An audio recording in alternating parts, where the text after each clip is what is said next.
Rain had come sometime after midnight and gone before dawn, and it had taken the tracks with it.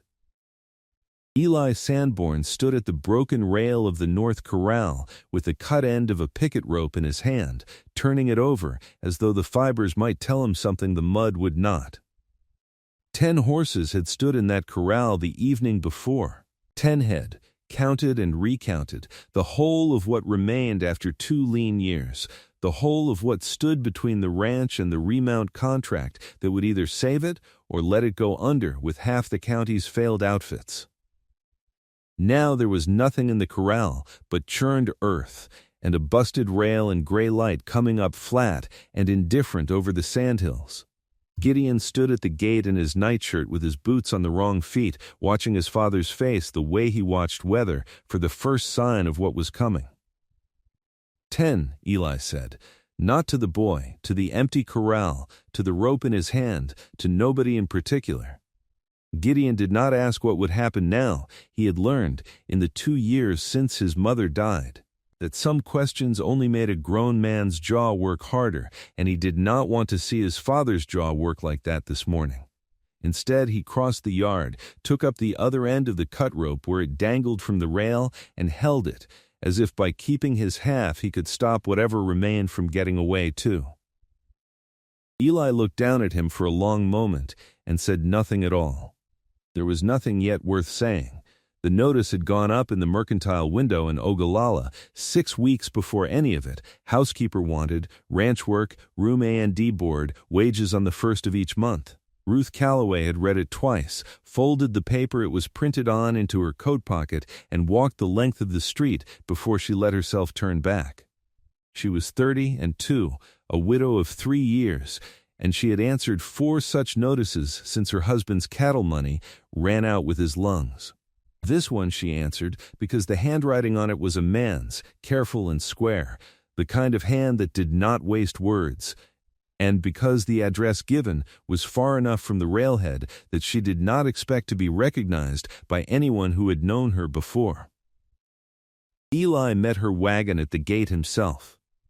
He was a tall man gone lean with worry, sun-marked at the collar and pale above it, and he did not offer his hand. "You'll cook for the house and the hands both," he said. "Wash on Mondays. The boy's schooling is his own. There's no call for you to mind it unless he asks. Wages the 1st of the month, same as the notice said." He paused, looked past her at the road she had come up, as though checking it had not brought anyone else along behind her. There were 10 horses in that corral 3 days back. There's none in it now. I tell you so you don't wonder why the place looks the way it looks, and so you don't think less of what you're walking into. "I didn't come here to think less of anything," Ruth said. "I came to cook and wash." It was not entirely true, and she knew it was not entirely true even as she said it, but it was true enough to be a fair bargain, and Eli seemed to take it as one.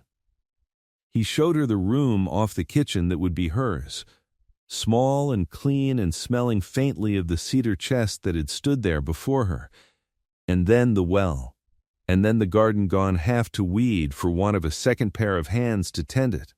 He walked her along the fence line at a pace that did not invite conversation, naming things only as they came to them.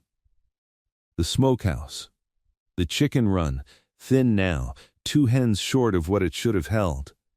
The empty corral with its one broken rail still hanging by a single nail, the mud inside it long since dried and cracked into a map of nothing.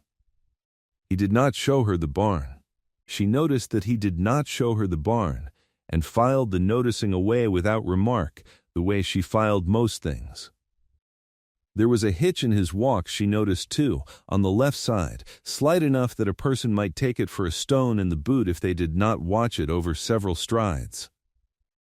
He did not favor it in any way that asked for comment, and she did not offer any. He spoke of the place the way a man speaks of a debt he intends to pay rather than a home he intends to keep, all obligation and very little affection, though the affection was there underneath it if a person cared to listen for it. In the particular way he touched the top rail of every fence they passed, as though checking it was still sound. Gideon watched all of it from the porch step, chin on his knees, saying nothing, missing nothing. When his father's back was turned toward the smokehouse, the boy studied Ruth's face instead, openly, the frank, unashamed study of a child deciding something for himself that the grown people around him had not yet gotten to deciding. It was 3 days before the boy did anything Ruth could call a gesture, and when he did it in a way that made plain he had not meant to be caught doing it at all. She had gone to the well before first light, before the kitchen fire needed tending, because the well bucket was heavy and she preferred the lifting done before anyone was awake to watch her manage it. The bucket came up half full and sloshing, and she set it on the stone lip to catch her breath, and when she turned for the second haul, the second bucket was already sitting there, full, water still trembling from the fall. She looked around. The yard was empty. But the kitchen door, which she had shut behind her, stood open a hand's width, and there were 2 small wet footprints leading away from it across the dry boards of the step. She said nothing about it that morning, or the next, when the same thing happened again. On the 3rd morning she rose earlier than the water, and caught him at it, a thin boy in a nightshirt too big for him, hauling a bucket nearly his own height up out of the dark with both hands wrapped white-knuckled on the rope. "You needn't," she said. Gideon set the bucket down without spilling it, which she understood even then to be a matter of some pride to him. "Ma used to say the second bucket's the one that breaks your back," he said, "not the first one. The second." He went back inside before she could answer him. She stood at the well a while longer than the chore required, looking at the light coming up gray over the hills, before she carried the water in. Eli, watching from the barn doorway where he had gone to check a hobble he did not need to check, saw the whole of it and said not one word, then or ever, about the second bucket. The gesture repeated itself in smaller forms after that, none of them announced. Gideon began finding reasons to be wherever the work was, carrying kindling he had not been asked to carry, holding the lamp steady while she scrubbed the supper pots, though his arm shook long before the last pot was clean. He told her the names of the 2 remaining hens, and the name of the barn cat, and, once, standing at the corral fence with his forearms braced on the top rail, the same way his father braced his, the names the missing horses had carried before they were taken, reciting all 10 of them slowly, as though saying a thing out loud kept it from being fully lost. That one there was the gentlest, he said of a bay mare he called Clover, pointing at nothing, at the empty space where she had stood. "She'd take an apple right off your palm and never so much as nip you doing it." Ruth listened to the whole list without interrupting it, and when he had finished, she did not tell him the horses would surely be found, because she did not yet know if that was true, and she had already decided, without deciding it in any words she could have named, that she would not tell this particular boy a comfortable lie, only to spare herself the discomfort of an honest silence. The colt got itself tangled in a coil of loose wire behind the tack shed on a Thursday, and by the time Ruth heard it screaming, she was the only one close enough to do anything before it broke a leg trying to free itself the wrong way. It was the last colt on the place, a leggy 3-year-old too green yet to be much good to anyone, and it was throwing itself against the wire in a blind panic that would have opened its cannon bone to the tendon inside another minute. Ruth did not run at it. She came in low and slow from the shoulder, not the head, talking in a register too, even to carry alarm, and when the colt's eye rolled white toward her, she stopped where she was and let it find her smell before she moved another step. "Get his head," Eli called, coming across the yard at a hard walk, no more, favoring the leg he always favored, without seeming to know he did it. "His head's not the trouble. His hind foot is." Ruth kept her hand moving in slow circles along the colt's shoulder, working down toward the wire without once reaching for it directly. See how he's holding that leg turned.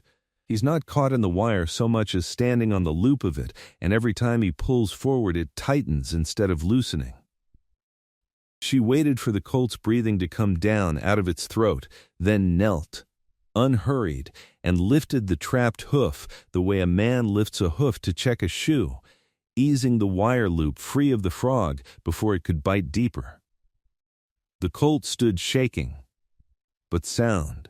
Eli came the rest of the way across the yard and looked at the hoof himself, checking her work without seeming to check it, the way a man does when he does not quite believe his own eyes yet. You've done that before. My father shod horses for the army for 11 years before he shod them for himself. She coiled the freed wire and hung it well out of reach on a nail. I know a green colt from a spoiled one, and I know which one panics smart and which one panics stupid. This one panics smart. He'll be all right. Eli did not thank her in so many words. What he did was walk the colt himself, slow, down the fence line and back, checking the gate, and when he came back around he looked at Ruth Calloway the way a man looks at a tool he had not known was in the wagon, some new weight given to the whole shape of her, in his mind. She was not finished. While the colt stood blowing and steadying by the rail, she ran a hand down each of its legs in turn, checking for heat, then lifted the same hoof she had freed and studied the wall of it a moment. He'll want resetting inside the fortnight, she said. Whoever shot him last drove the nail a shade too fine on the outside wall. It'll hold, but it won't hold long, and you don't want him throwing a shoe on rough ground when you need him soundest. How do you know it was a shade too fine and not just worn thin? Because worn thin wears even, and this wall's thinner on the one side only. A man in a hurry favors the near side and forgets the off. My father taught me to read a hoof the way other men read a face, and I've never yet found the habit failed me. She set the hoof down gently and straightened. It's a small thing. But small things are usually where the truth of a job is kept. Eli said nothing to that directly, but he came by the tack shed twice more before supper on some errand or other that did not, on close inspection, require doing, and each time his eye went first to where she was working before it went to the task he claimed had brought him. The pressure came from 3 directions inside of a week, and none of them was villainous, which somehow made all 3 of them worse.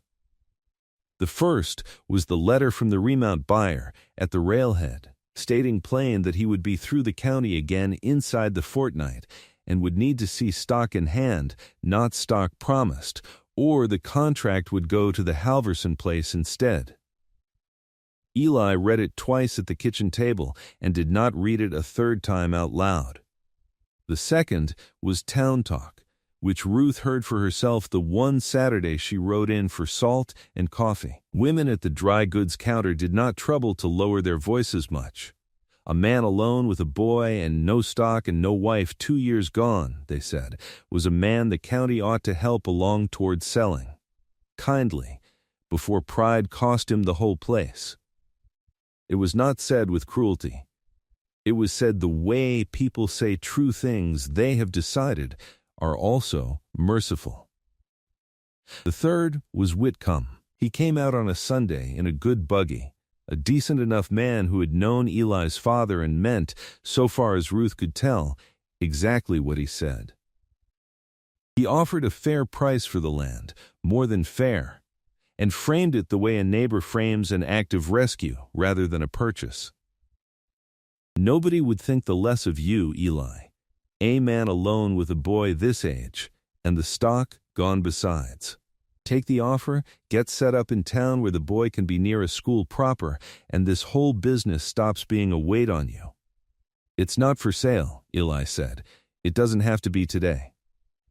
Whitcomb glanced toward the empty corral, not unkindly, only factually. But you'll want to think on it before that buyer comes through and finds nothing in the pen to show him.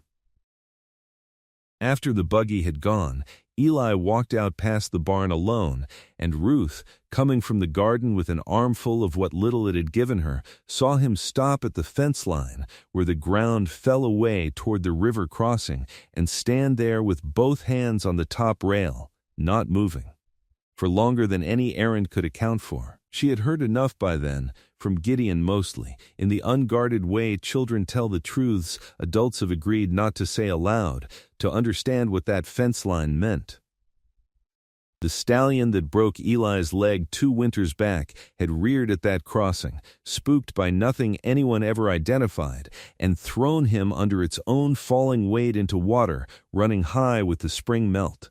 He had pulled himself out, half drowned and dragging the leg behind him, and had not, by his own accounting or anyone else's, ridden hard or fast or far since. He had told no one on the place that this was so. What he had done, instead, was find reasons, each one reasonable enough alone, why the fencing needed mending before he could ride out, why the accounts needed settling first, why a hand ought to be sent instead of himself, until the pattern of the reasons had become its own kind of confession that nobody on the ranch had yet dared to name to his face. Ruth did not go to him at the fence. She understood, without being told, that a man does not want to be found at a fence like that, and that the kindest thing available to her was to let him come back to the house on his own time and say nothing about where he had been standing. She carried her armful of garden truck inside instead, and set water to boil, and when Eli finally came in near dark his eyes were red-rimmed in a way he blamed, without her asking, on the wind. That night, after Gideon had gone to bed, Eli sat at the kitchen table with the remount buyer's letter unfolded in front of him, and did not read it. Ruth set a cup of coffee at his elbow without comment, and began mending a torn shirt seam by the lamp, and for a long while neither of them spoke, the silence between them companionable rather than strained, the kind 2 people can only sit inside once a certain amount of true things has already passed unspoken between them. "I used to be able to ride into anything," Eli said finally, not looking up from the letter. "Storm, dark, bad ground, didn't matter. My father used to say I rode like the ground owed me passage." He turned the letter over, though there was nothing written on the back of it.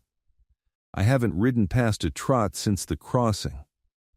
Not once. Sent Hollis after strays last fall rather than go myself, and told myself it was on account of the accounts needing doing." "I know," Ruth said, and did not say it as an accusation, only as a fact she had already made room for. "The boy doesn't know. I've been careful he shouldn't. He knows more than you think he does. Children generally do."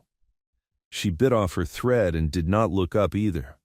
"But knowing a thing and needing it said out loud aren't the same trouble, and I'm not asking you to say anything out loud tonight." She found the trail 2 days later, not by any gift beyond attention. A drover passing through for supplies mentioned, over coffee she had not been asked to make, but made anyway. A horse trader working the far side of the sandhills who had come into a sudden string of good stock, cheap, and was not troubling himself to say where it came from. Ruth asked him 3 plain questions about shoeing and coat, and one about a particular blaze marking. And by the time he had answered all 3 without knowing he was being questioned at all, she knew. She went to Eli that evening with it laid out flat and simple, no drama in the telling. A trader 2 days' ride northwest, 10 head matching the count and the marks, likely moved fast and hard the first night, and slower since, thinking themselves safe from pursuit by now. "I'll go at first light," she said. "Alone, I've ridden further alone than that trader's camp, and for less reason." She watched him, not unkindly, the way she had watched the colt before she moved toward it. "You don't have to come." It was not an accusation. She had not meant it as one. But Eli heard in it the thing she had not said, the thing the whole ranch had learned to walk around without naming. And his jaw worked the way it had worked at the corral rail 3 weeks before, and for a long moment he said nothing at all. "I'm coming," he said finally, and it cost him something to say it that had nothing to do with the horses. They rode out at first light 2 mornings after that conversation, once Ruth's information had been turned over enough times between them that both agreed it was solid ground to move on. Eli spent the evening before checking tack that did not need checking oiling leather already supple, and Ruth let him do it without remark, understanding that a man readies more than his saddle the night before he rides past a trot for the first time in 2 years. Gideon was not meant to be awake when they saddled in the dark the next morning, but he was awake, and he was standing at the kitchen door in his nightshirt again, boots already on, this time on the correct feet. "I want to come." "No," Eli said, and there was no argument in his voice, only a fact stated. Gideon did not argue it. He watched his father check the cinch with hands that were not quite steady, watched Ruth swing up without needing help, and when the two of them rode out through the gate into the last of the dark, he did not call after them or cry or do any of the things a smaller boy might have done. What he did, once the sound of the horses had gone from the yard entirely, was go back inside and take down from beside his bed the boots Ruth had resold for him 3 weeks past, the good boots, the ones he wore only for church and for nothing else, because he did not want to wear them thin. He set them by the kitchen door, side by side, toes pointed square at the road the riders had taken, laces tied neat the way she had shown him to tie them. He did not tell anyone he had done it. He went and did his chores, and fed the one remaining colt, and swept the kitchen floor twice, though it had not needed sweeping the second time.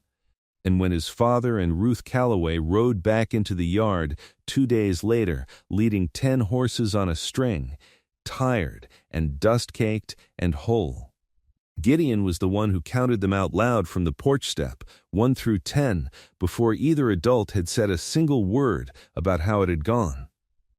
It was only after the horses were turned into the corral, after the count had been made twice more by hands that still did not quite believe it, that Gideon came and stood in front of Ruth, with the boots forgotten by the door behind him, and said the only thing he had to say.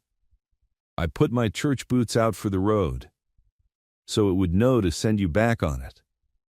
He looked at his own feet, then back up at her, plain as arithmetic. "I only got the 1 pair worth putting out. I wanted you to know that." Ruth crouched down to his level, the way she had crouched to the colt's trapped hoof, unhurried, and said nothing for a moment because there was nothing yet that would not have overreached the size of what he'd said. Then she told him it was the finest welcome she had ever been given, and meant it, and Gideon nodded once, satisfied, the arithmetic settled, and went to see to the horses. Eli waited until the horses were fed, and the light was going gold and long across the yard before he did the thing he had been turning over in his mind since the far side of the sandhills. He went to the barn and came back with the branding iron, the Sanborn mark that had gone onto every horse and every calf on that ground since his own father's time, and he set it on the anvil, and with a cold chisel and a hammer and more patience than haste, he began to cut a second mark into the metal beside the first. A small looping C, set close against the S, so that from now forward no animal would leave that ranch carrying one name without the other. Neighbors would see it at the fall sale, on every head of stock driven to market, and would draw their own conclusions without needing a word said to them, which was exactly the point of doing it that way instead of any other. Ruth came out when the hammering stopped and found him still holding the iron, turning it in the last of the light to check the new line was clean. "That's not something you undo," she said, not a question. "No," Eli said. "It isn't." He set the iron down and looked at her the way he had looked at the mended colt's hoof, some new and permanent weight settled into the shape of things. "I wasn't asking you to answer anything by it. I was only telling you where it already stood." The remount buyer came through inside the fortnight as promised and found 10 sound heads standing in the corral where the notice had said they would be. and signed the contract without troubling to ask where the horses had spent the intervening weeks. Whitcomb did not come by again with his good buggy and his kindly offer, though he tipped his hat to Eli in town after, and meant that kindly too, in his way. That winter, and every winter after, Gideon kept a pair of good boots by the kitchen door that were never quite worn through, because he had learned, without anyone teaching him the lesson outright, that some things you kept whole on purpose, in case the road ever needed reminding where to send someone back to. He took to greasing the leather himself every few weeks, unasked, the way he had once hauled the second bucket unasked, and no one in that house ever suggested he stop. 10 horses wintered in the North Corral, fat and easy, their new mark healed clean into their hides by the time the snow came. Eli rode out among them most mornings now, no faster than a walk at first, then a trot. Then, by the time the ground firmed up in spring, something closer to the pace his father used to say the ground owed him. And most evenings, if a person stood quiet at the kitchen window past supper, they would see Ruth Calloway crossing the yard in the blue dark to check the gate one last time, unhurried, at home in the walking of it, while the lamp behind her threw her shadow long across the ground she had ridden 2 hard days to earn a place on.